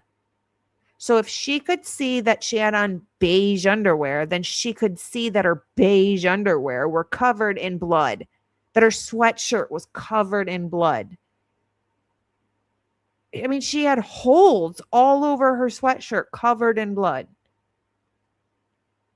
There's no way that she couldn't see that there was blood drops dripping down the door.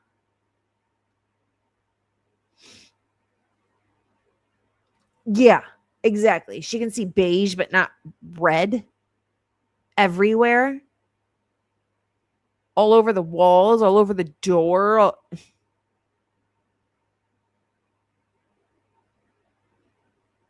Yeah, I wasn't going to do that.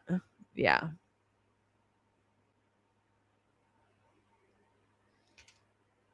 Yeah, I didn't want to do her like that. Stop. DM was frozen in shock. Give her a break. Frozen in shock. Hello. Hello. It didn't. It didn't. It did not. That rug did not have a drop of blood on it.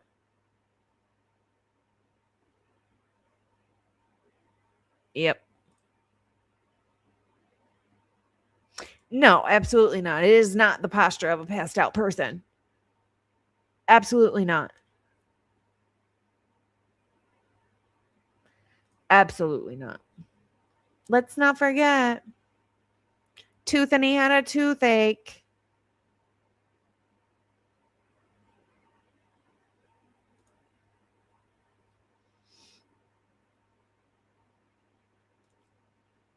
I think she was. I think she was. I think she was placed there on purpose and staged. I think her body was staged because she was spread eagle. I just didn't do it in the picture because I don't like it. But yeah, she was. I think she was absolutely staged.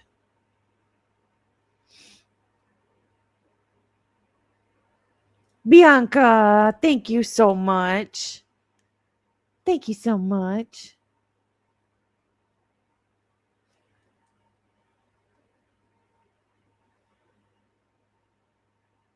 It's in one of the interviews. It's in one of the interviews. I could not tell you off the top of my head which one it is because I've read 87 pages of them today.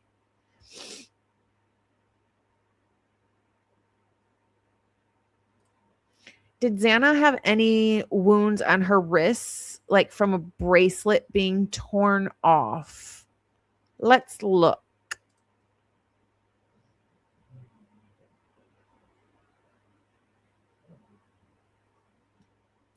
Not in.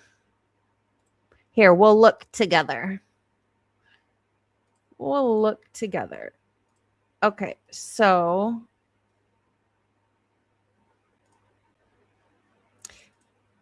it doesn't look like there was any mentioned just on the blunt force ones. Not that it would be a blunt force injury, but it might show. But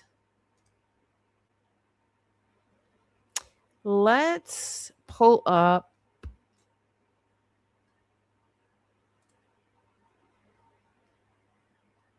All right. Let's pull up our other pictures and see if Xana has anything on her wrist from a bracelet being ripped off. Wait a second.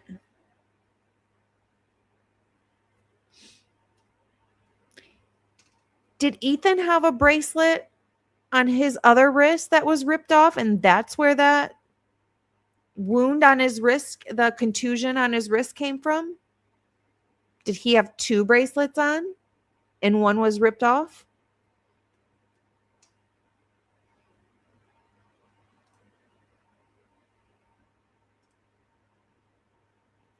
Okay. These are her head wounds, face wounds.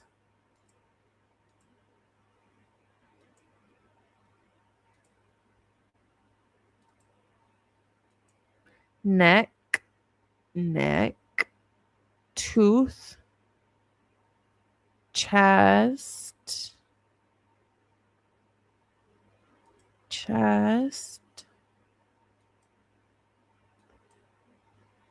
Jesus, liver, back,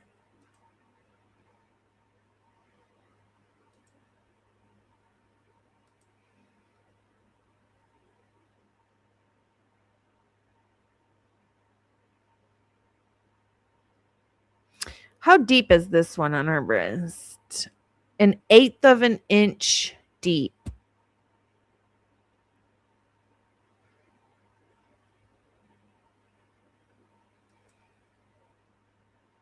Cuts.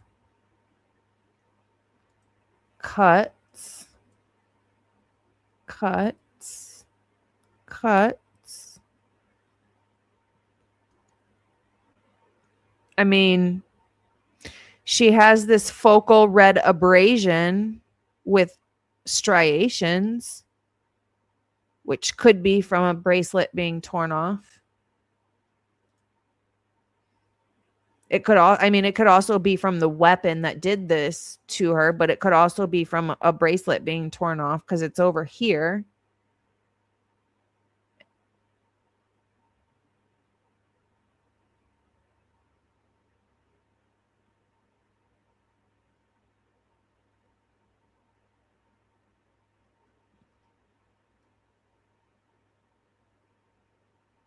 It's been said that Xana was also posed because she was spread eagle with her spread eagle facing the doorway. So when somebody would walk in, that's what you would see. It's been said that she was posed spread eagle.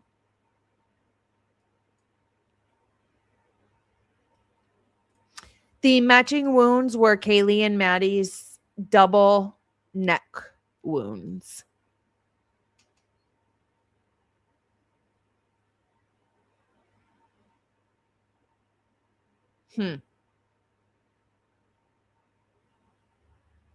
Yes. Which one of the victims was self-cutting? It was in the autopsy reports. Yes. And it was Kaylee. Kaylee was in the autopsy. It says that she has parallel wounds on her scars. They're scars, so they're not fresh cuts. I can show them. I have a real life picture of her scars. Give me a second to find them.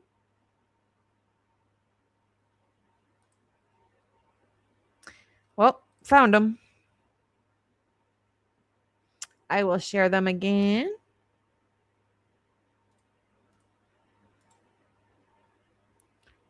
This is Kaylee's wrist holding hands with Maddie. And these are the scars. These are not fresh wounds. These are scars. To me, there are several that look like hesitation marks. So like wanting to do it, wanting to go deep, but hesitating and still trying to do it. So they don't leave enough to make a scar, but not enough to cut deep. So those are, hello, good to see you. Autopsy said no jewelry on Xana. Correct. But Xana's bracelet, what seems to be Xana's bracelet, was found on the ground over by the whites. The way the bracelet looks has been matched to a bracelet that Xana wears, and it's like to a T. And it was found broken and on the ground over by the whites. And so that's why people are asking if maybe a bracelet was pulled from her wrist, not necessarily in the house, but maybe over by the whites. And that's why there's her bracelet is over there. And that would maybe be why there would be like striations on her arm there, almost like a rug burn type thing, but little. It is. It's sad. I'm not sure. I mean, they could be anything, really. They could be. They look to me like self-harm.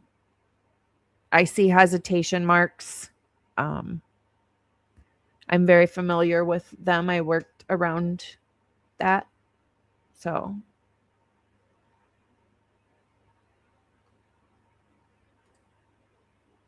Xana could be the 227 blood curdling scream picked up on 1112. Sure. Absolutely. Any one of them could be, honestly. Any one of them could be. Yeah. It's crazy. All right. I want to get into some Dylan stuff.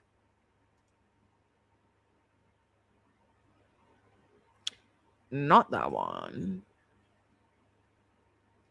Let me share my screen.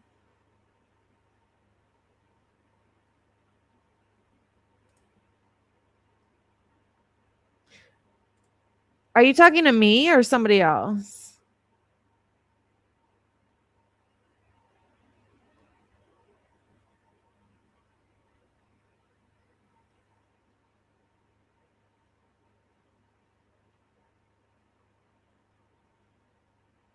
I'll let you answer. Are you talking to me or somebody else?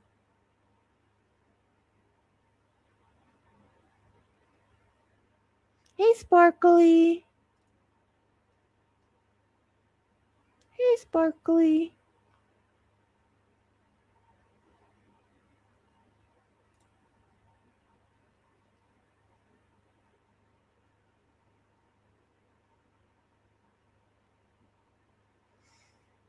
Because you were in here very nice the other day. I'm just curious.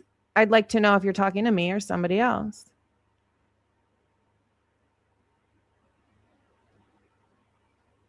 Because I'll wait.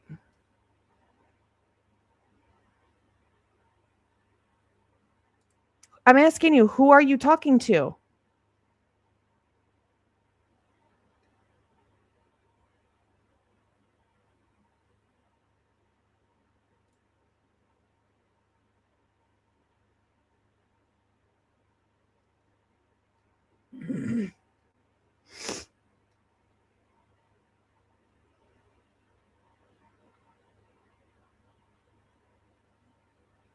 Because I'm just curious why you'd come in here the other day super nice, and then today you come in here acting like this. Because, honey boo boo, you picked the right one today.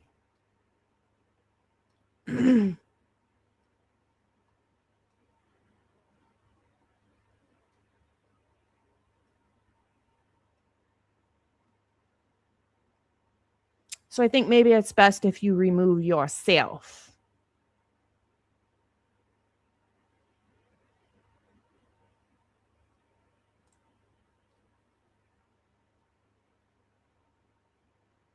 because we can play that game if you want to. Okay, let's move. I want to move on to some Dylan-y stuff.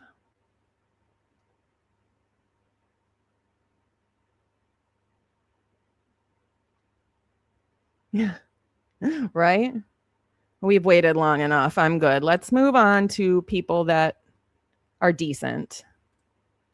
Decent human beings. Okay. Okay, so let me make this bigger. Okay.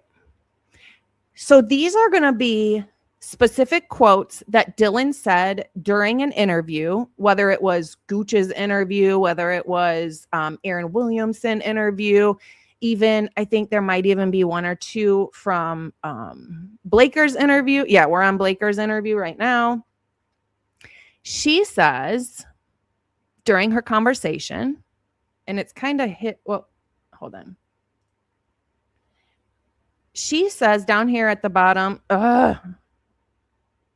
she said, I'll do the whole sentence. Hold on. She says, no, that would not be unusual at all. Xana and Ethan like to turn them off, talking about lights. But sometimes I would go down and get food in the middle of the night. Down? Yes. This is the without the filler section. So Conspiraling took a whole bunch of Dylan interviews and took out like the fluff and the filler so we could focus better on some of the words, some of the statements, and some of the questions. So all the extra ums and stammer stutters and all that. Yeah. All the extra stammers and stutters and stuff like that. Conspiraling is going through and taking them all out so we can focus better on what's being said without the extra fluff. So, yeah. She says, I would go down and get food in the middle of the night. Down from where? My very first question was, down from Kaylee's room? Is that where she was?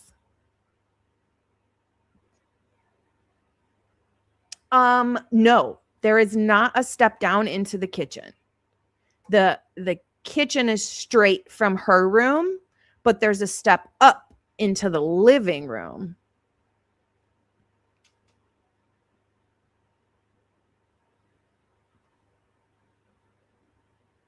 Yeah, she's talking about the light outside of her bedroom. Down. And that's not the only time she says down either. So in this one, this is with Gooch. She says, they're talking about, a timeline and where she was. Gooch says, so you have a video or picture of Xana at 11:04 p.m.? Dylan says, yes, I do. Gooch says, with a White Claw? Dylan says, yes. Gooch says, and then you're at Allie's at 12:49 a.m.? And Dylan says, for sure, yes. I have a video of that. I could have been there before then, but this is proof I do have. And I just felt, and so did Conspiraling, that this language was interesting for her to say, this is proof I do have. Why is she talking about proof? Why was she, before this interview at some point, going through her pictures to find proof for herself or of herself? Or what? Just interesting wording on this one.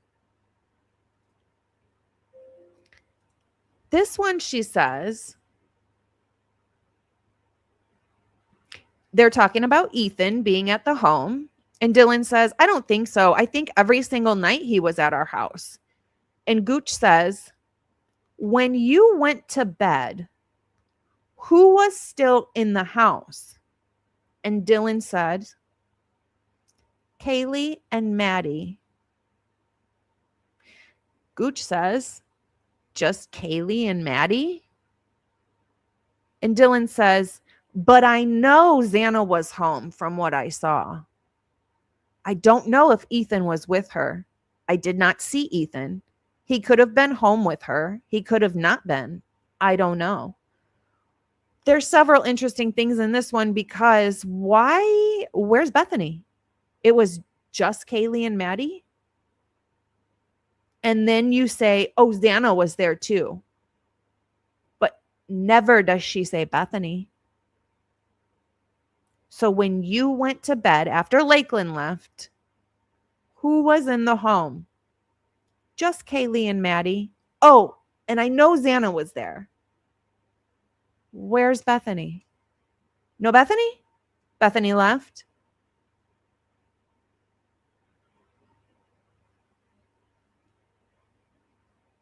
Yeah. And Murphy. How dare we leave him out? Hi, love Tina. Good to see you. Exactly. How did she know that? But I know Xana was home from what I saw. What? How do you know that? How do you know? Oh, no. I lost my kitty almost 2 weeks ago. So, no. Oh, my God. I am so sorry. That is so heartbreaking. That is so sad. I am so sorry. Ugh. People are awful. But Lake was in the house when she went to bed too. Apparently Lake left and then she went to bed. But and we'll get into that. It might be in these. We'll either get into that in these or in the next episode. We're going to talk about it. Dylan's times, because there's a couple of times where Dylan's times just can't, they're not possible. She'll say like, oh, I took a picture at 2:03 at the party. Yeah, I was home at 1:58. Like it just doesn't, those aren't the exact words, but you know what I'm saying. It just doesn't add up. It's not possible.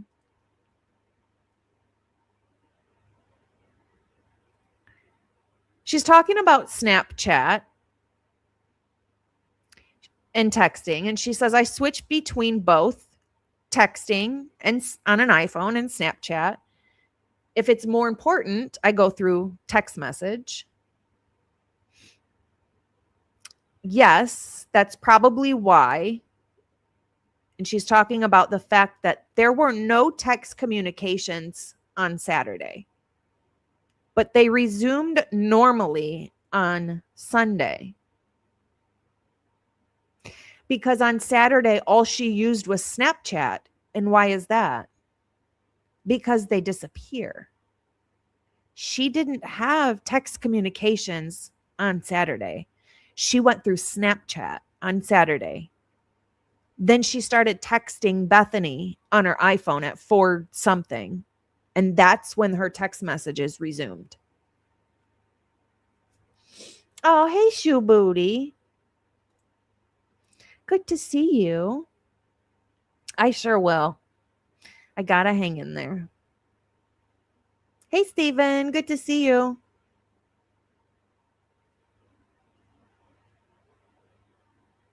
Yes. We do know Lakeland had to leave prior to 1:56. And then what's interesting about that is Dylan says, I woke up at 2. How did you wake up at 2 when it's you wouldn't have that much you wouldn't have enough time to go to bed, fall asleep, and then wake up at 2 if Lakeland was just there at 1:53 taking a picture. You know what I mean? Not possible.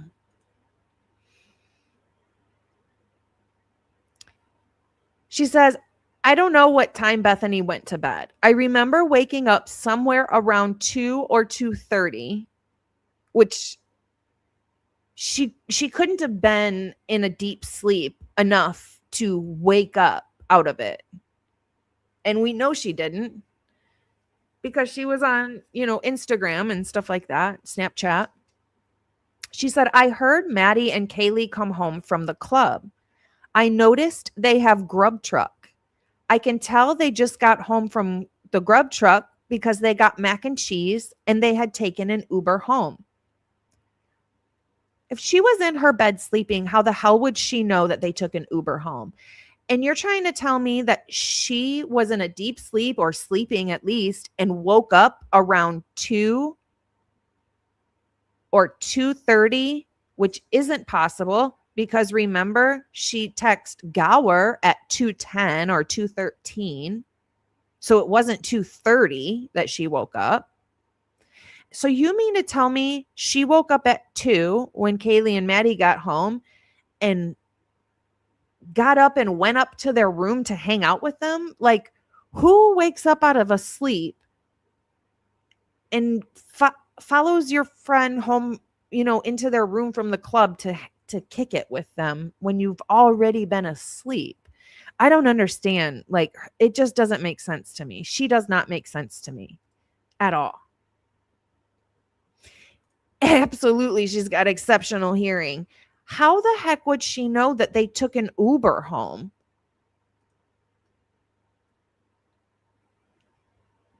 It's just crazy. The things that come out of her mouth just always astound me. Oh, this one's great. First of all, when she says, I woke up out of nowhere. I heard her playing music. I heard her voice and she was singing. Well, that changed. That changed because never again does she say that Kaylee was singing. She only says that Kaylee was dancing and playing music, dancing with Murphy. She said she was singing, but she only said it one time. And then it changed after that.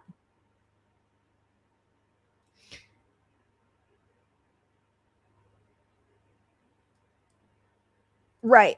Because you can't hear dancing. So she's got to say something that she could hear. No, but you can watch dancing from your room like a creep. I knew for sure it was her when she walked upstairs and she said, someone's here. Who was she talking to, though? Who was Kaylee talking to when she said someone's here? That's just weird. That's just weird.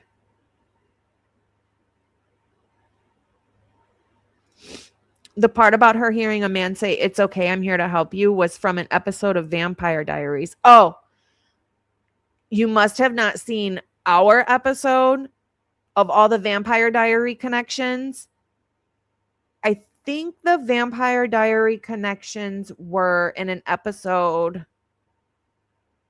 either last week or the week before. It'll be on a title.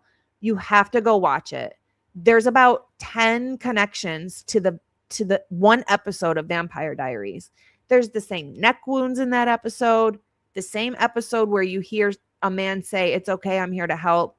There's 2 neck wounds on a picture of a girl in the episode. There's a fireman. Like, there's just so many connections in one episode of Vampire Diaries. You have to check it out. There's a lot more. It's like her version of what happened in the house that night is to a T that one same episode of Vampire Diaries. It's so wild. So wild. It's season 8, episode 12. And there's one thing from season 8, episode 11, which would be just the one episode before, episode 12. And in the episode 11, right before you get to episode 12, is when there's a girl, her door flies open, and she says, someone's here. And then it goes into episode 12. Episode 12 has all the other connections. It's just wild. So wild. Yes, thank you, Conspiraling. She put so much time and work into this.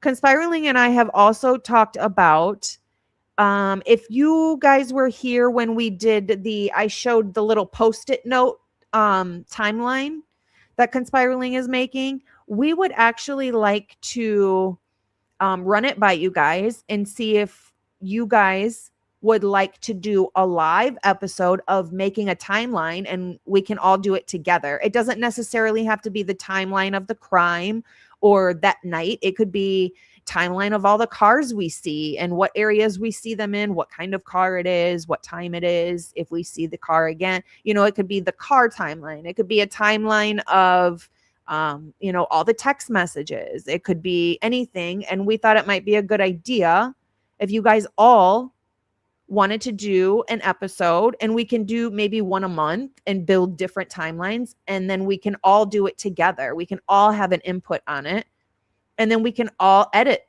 I can put it on the Google Drive, and we can all edit it too, or add stuff to it. We could do, like a community board. Absolutely. So it's everybody's ideas and everybody's theories and everybody's input, and it will be ours. Like our channel, our crowd, our community, and everybody can, be a part of it. Edit it. You can use it for, looking things up if you need to. I just loved that when I looked at it, the way that it's laid out with the post-it notes and times and things, it just was so much easier on my brain to know what was happening. These 4 things happened just in this minute, even though Xana was over here and Ethan was over here and Kaylee was over there. We know what happened with all of them in that 1 minute, and so on and so on. So yeah, we think it'd be pretty cool. We could do maybe like 1 episode a month and build different timelines together, things like that. So we'll put something on the community page, and we can, share ideas with maybe what we want to start with and when we want to start it, and everybody can be part of it. So yes, that will be super fun, and it'll be helpful for everybody too, to be able to, look back at it. Look back at it. Look back at it. Okay. One other thing.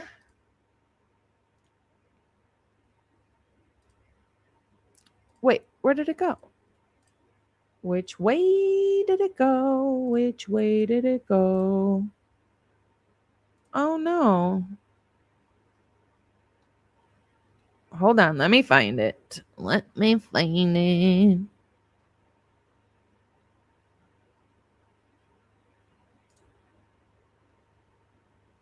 Here it is.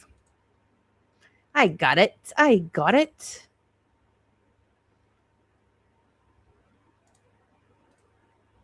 I'm going to share a picture with ya, but let me move it over here.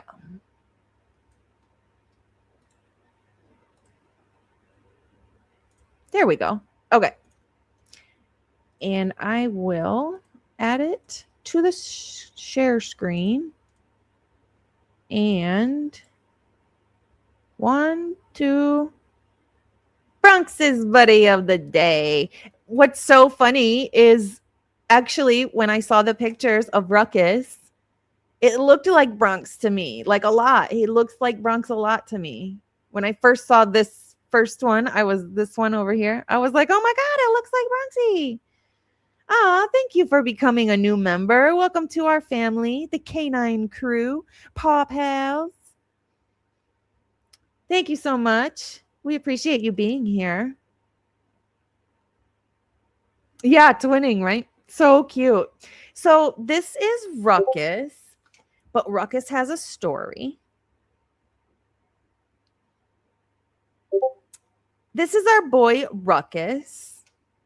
Ruckus is 3 years old. He's 65 pounds of raw energy with a splash of attitude. He loves to chase the squirrels out of our backyard as if they personally offended him. However, his favorite backyard activities include chasing tennis balls and snatching frisbees out of the air as if he was in a former life he was a circus dog. I taught him to shake hands by holding out my hand, palm up, and saying, "Lady kisses." He then places his paw in my hand and I pretend to dramatically kiss his paw. Thus is a lady kiss. He loves to go on car rides. He pouts when he doesn't get his way, and he has to be tucked into bed every single night like he's a literal toddler. He also loves looking out the window and barking at the Amazon delivery driver. So this is Ruckus, and this is Amanda V's baby. And Ruckus is so cute. Look, Bronx does this too, and I'm always like, look back at it. Look back at it. So this is Bronx's buddy of the day, Ruckus. We love Ruckus, and we thank Amanda for sharing her baby with us. And don't forget, if we haven't shared your baby yet, send us pictures and a little short story of your baby. Yes, Senor, when you are able to or feel up to it sometime. I know maybe looking at pictures are difficult, but we would love to share your baby as well. Yeah, super cute. All right, guys, do something nice for yourself. Be kind, but more importantly, be kind to your animals. And we will see you. We might see you tomorrow. We might see you Wednesday. Either way, we'll see you soon. Thanks, guys. Have a good night. Oh, thank you to the mods. And thank you for everybody who donated and everybody who's been there for us. I cannot thank you enough. All right, guys. Have a good night.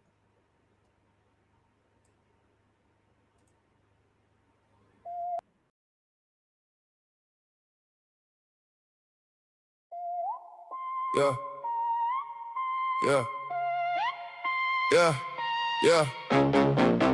Bronx on the scene, nose to the ground, reads every scratch, every step, every sound. Dust on the boot, mud on the cuff, one wrong move and he calls you bluff. He found a lie in the turn of a face, found a fresh print in an empty place. Tell up high when the story won't blend, he don't bark loud, he just gets close. Dance, sniffing out facts, no room for slack. Truth in the crack, now we don't look back. Bronx tales, Bronx tales, Bronx tales. Chasing truth through the rails. Bronx tales, Bronx tales, Bronx tales. Corruption slips, then fails. Sniffing out facts, uncaging the truth. Corruption on a tight leash, and he's pulling it loose. Hey, hey.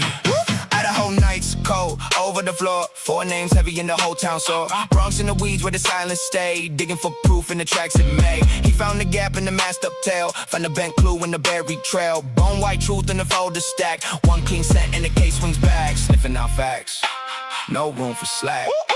Truth in the crack, now we don't look back.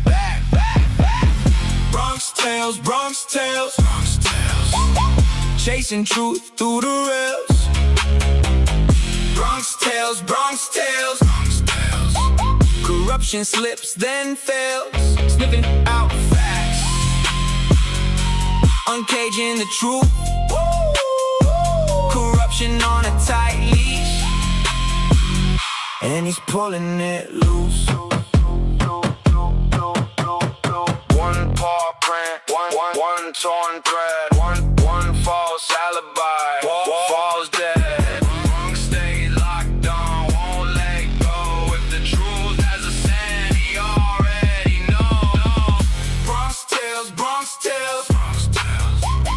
Chasing truth through the rails. Bronx tales, Bronx tales, Bronx tales. Corruption slips, then fails. Sniffing out facts, uncaging the truth. Corruption on a tight leash, and he's pulling it loose.